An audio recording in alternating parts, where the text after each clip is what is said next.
In the past week, I tried clearing some rumors around 5G and its relationship with the COVID-19 coronavirus. I got a lot of feedback.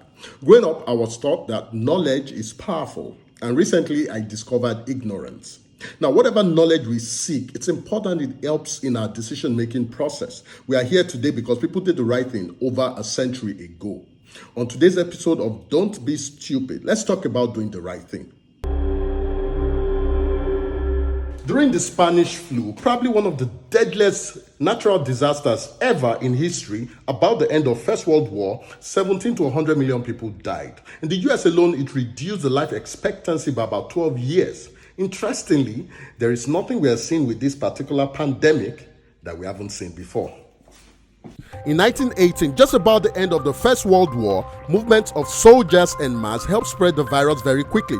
The countries that had the naval blockades very early had no incidences. In 2020, movement of people en masse helped spread the virus quickly, and the countries that locked borders early have very low or no incidences. In 1918, the disease spread rapidly and very quickly, particularly in densely populated areas. In 2020, the disease is doing the same thing. In 1918, many people wore masks, used sanitizers, and kept social distancing. In 2020, similar non-pharmaceutical interventions were implemented.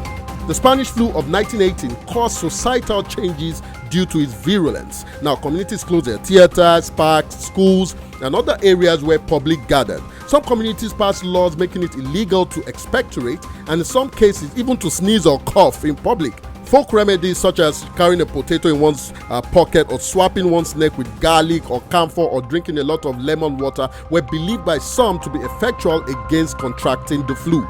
In 2020, people are doing similar things. Countries are shut down, businesses shut down, governments are passing laws. Interestingly, a lot of affluent people caught the disease in 1918. In fact, the Spanish flu was first reported worldwide when it struck Alfonso XIII, the King of Spain. Illness was grave and reported around the world and gave the impression that the flu originated in Spain and thus bestowed the name Spanish flu on the pandemic. The US president at that time caught it, and some believed it contributed to his suffering a stroke later. Walt Disney caught it. Franklin Delano Roosevelt, who later became the president of the United States, caught it. Frederick Trump, grandfather of the US president Donald Trump, also caught this same Spanish flu and died. The symptoms then too were very similar. People had fever, chills, backache, weakness, puff ready eyes, coughing, sneezing, sore throat. In 2020, we have similar symptoms. Interestingly, the Spanish flu of 1918, the treatments were almost the same. There was bed rest, and yes, chloroquine and salicylates are proved to be the most useful drugs in relieving symptoms. In 2020, governments are considering these same drugs as palliative treatments. So, there's nothing happening now that we haven't seen before. And just as today, where leaders are blaming the pandemic on 5G and saying governments are shutting down economies so they can lay cables, the Spanish flu also had its own fair share of ignorance. At the time of the Spanish flu, people theorized that German U-boats got into the US Boston Harbor and came ashore secretly carrying vials filled with germs, which they let loose in theaters and crowded places. Some said the Spanish people also invented the virus. Many crackpot theories. Some religious leaders theorized the world will end and we will all die. In 1918, churches and mosques were shut down. In fact, what was interesting was that religious bodies were enforcers of stay at home and not government. They had to print their sermons in local newspapers. Now we stream in 4G, 5G, and we blame radio waves. No, but humans persisted, and with this coronavirus, we will persist. What is it that we don't know or we haven't been through? But what's rather depressing is the fact that rather than appreciate what technology has done for us in the past 82 years, today, technology is a victim.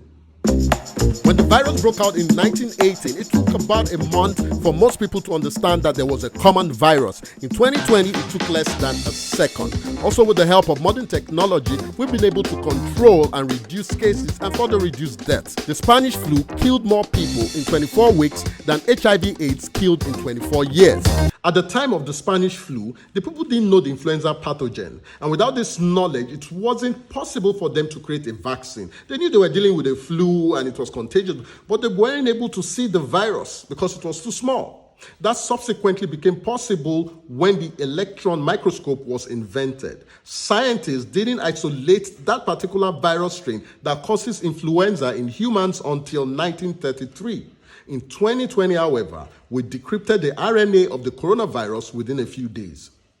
Governments were very closed in and shared very little information. In 2020, however, we have access to so much information at a rate faster than government agencies. So how is government your number one enemy?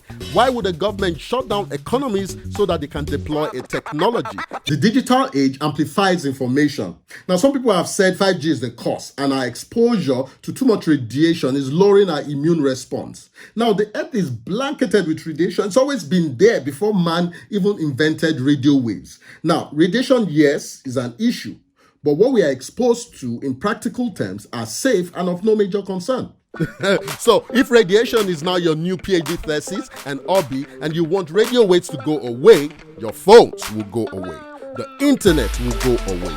TVs will go away. Freedom of speech as it is will go away. Airplanes will go away. And then, maybe then you'll be happy. So we've become complacent and not scholars of history anymore. We've invested in materialism, nuclear warheads, and the non-essentials. Now, the world moved on as if nothing happened in that pandemic, and people quickly forgot until a messenger came in 2015. Bill Gates, a software pioneer, made so much money selling software that he became the world's richest man for many years. He left his day work in 2008 to focus completely on giving back to the world that gave him so much. As of 2018, Bill and Melinda Gates have donated around $36 billion of his wealth to his foundation. Now, this foundation spends around $2 billion on Africa alone, largely to improve health and agriculture with access to vaccines and more productive seeds. So, in 2015, after the Ebola outbreak, Bill Gates at a TED Talk spoke about what would happen if there was ever a pandemic, a real pandemic. Ebola was an eye-opener to the fact that the world wasn't ready for a global pandemic. Imagine if Ebola was like Covid19. You don't have to be a prophet or spiritual to say what Bill Gates said. It wasn't a prediction, it was pure common sense, knowledge, and facts. The world avoided a global outbreak of Ebola, and Bill felt the experience should help us prepare just in case a real pandemic sets in. So, how will a 64-year-old man who has given a lot of his wealth back be interested in using vaccines to track people? And for what? Why does he need to track you? Who are you? You are my friend. All right? And I understand in a pandemic, people will be looking for information everywhere. The information is out there. Research it. Don't turn your leaders into your own personal google.com. They don't know any better. Ensure you research everything whilst applying critical thinking. It's important to listen to your health authorities and government agencies and not theorists, WhatsApp videos, naysayers, or preachers. Humans were able to overcome the Spanish flu simply because they listened and did the right thing. Do the right thing.